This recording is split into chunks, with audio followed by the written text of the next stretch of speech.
तो हम ठाकुर जी, खाक चौक की बात है, ठाकुर जी का भोग लेके गए, भोग उसर गया और उसी समय 10-20 भगत आ गए और 10-15 त्यागी तपस्वी साधु आ गए। पुराने संत सब वहीं आते थे खाक चौक में, से आओ आओ आओ संत भगवान आओ पधारो। हमसे बोले खड़े क्यों, पंगत कराओ। उस समय एक निम्बार्क संप्रदाय के महात्मा थे, उनका नाम था मोहनदास जी। तो मोहनदास जी प्रधान रसोई में सेवा देखते थे। तो मैंने देखा कि मोहनदास जी बैठ के रो रहे हैं। मैंने कहा बाबा आप क्यों रो रहे हैं? उन्होंने कहा क्या करें, अब डांट फटकार तो मेरे ऊपर पड़ेगी, 5-10 मूर्ति की रसोई, 50 मूर्ति हो गए, कैसे जिम्मा में। महाराज कहते पंगत बिठाओ। तो मैं तो भाग रहा हूँ यहाँ से, मैं नहीं रहूँगा यहाँ। महाराज जी फिर बेकार में डांट फटकार करते हैं। मैंने कहा आप रो मत, मैं महाराज जी को कह देता हूँ।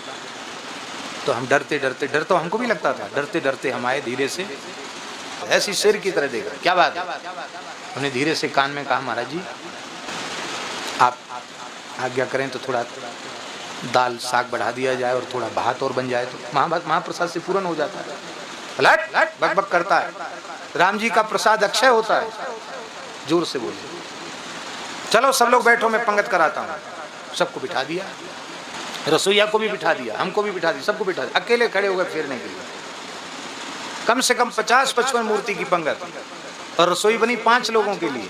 5-10 लोग ही रहते थे खाक चौक में, ज्यादा लोग रहते नहीं थे। महाराज जी गए, उठे, रसोई में गए और महाप्रसाद को, भात को ऐसे ऐसे करके ऐसे ऐसे खिलाया हाथ से, ऐसे।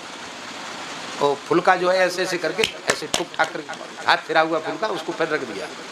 थोड़ी दाल ऐसे घुमा दिया, साग घुमा दिया।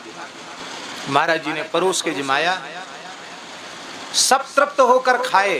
भूखे साधु खूब झिक्के फुलका, आड़े हाथ सबको पवाया।